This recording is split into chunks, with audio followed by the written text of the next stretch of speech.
বাংলাদেশে অবস্থানরত চীনা নাগরিকদের মধ্যে ভ্রাতৃত্ববোধ বাড়ানোর লক্ষ্যে শুরু হয়েছে অ্যাম্বাসেডর কাপ 2024। চীনা দূতাবাস ও বাংলাদেশ চাইনিজ এন্টারপ্রাইজেস অ্যাসোসিয়েশনের যৌথ উদ্যোগে শুরু হয়েছে এই ফুটবল টুর্নামেন্ট।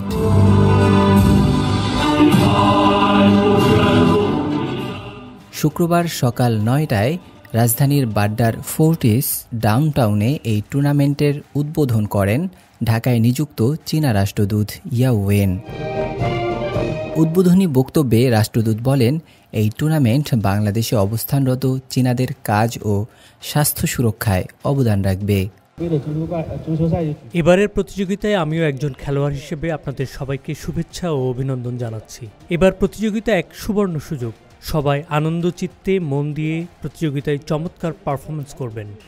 আমি আশা করি এখানকার সবাই এই প্রতিযোগিতা উপভোগ করবে এবং বাংলাদেশে অবস্থানরত চীনাদের কাজ ও জীবনকে সমৃদ্ধ করবে।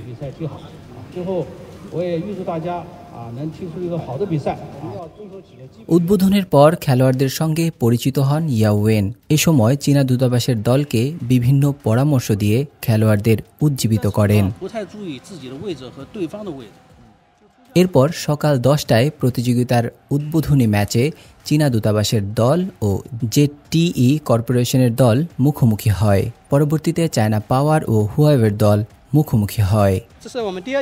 এবার আমি দ্বিতীয়বারের মতো এই খেলায় অংশগ্রহণ করেছি। আমি পাওয়ার চায়না দলের ক্যাপ্টেন। আমার খুব ভালো লাগছে। আগামী বছরগুলোতেও এই খেলা দেখার আমন্ত্রণ জানিয়ে বাংলাদেশ চাইনিজ এন্টারপ্রাইজেস অ্যাসোসিয়েশন কর্তৃপক্ষ বলছে, এই প্রতিযোগিতা হচ্ছে বাংলাদেশে প্রবাসী চীনা আর চীনা শিল্প প্রতিষ্ঠানগুলোর মিলন মেলা। রাষ্ট্রদূত কাপ ফুটবল প্রতিযোগিতা প্রতি বছর বাংলাদেশে চীনা দূতাবাসের উদ্যোগে বাংলাদেশে চীনা শিল্প প্রতিষ্ঠান অ্যাসোসিয়েশন আয়োজন করে। গত বছর প্রথমবারের মতো এই খেলা শুরু হয়। তখন 10টি দল অংশগ্রহণ করেছে। চলতি বছর এই দ্বিতীয় পর্ব খেলায় ঈদের ছুটি হওয়ার কারণে 8টি দল রয়েছে। এটা হচ্ছে বাংলাদেশে প্রবাসী চীনা আর চীনের শিল্প প্রতিষ্ঠানগুলো সম্মিলনের এক খেলা।